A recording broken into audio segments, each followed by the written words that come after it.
પશ્ચિમ રેલવેની એસઓજી અને એનડીપીએસ ડેડિકેટેડ ટીમે સંયુક્ત કાર્યવાહી કરી પુરી ગાંધીધામ એક્સપ્રેસમાંથી 20,995 કિલોગ્રામ ગાંજો કબજે કર્યો હતો. આ ગાંજાની કિંમત ₹10,48,750 ગણવામાં આવી રહી છે.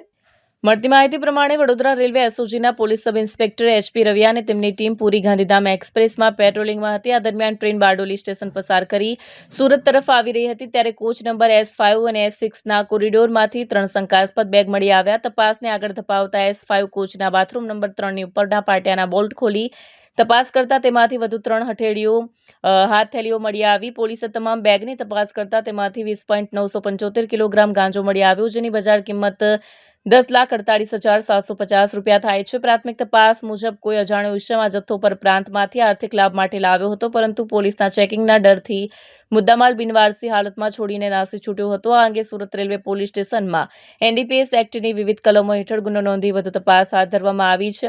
વધુ એક વખત એક પેટર્ન મુજબ ગાંજો જથ્થો મળતો હોય અને તે પણ જથ્થો બિનવારસી મળે ત્યારે આવા સવાલ રેલવે પોલીસને પૂછવામાં આવતા હોય છે.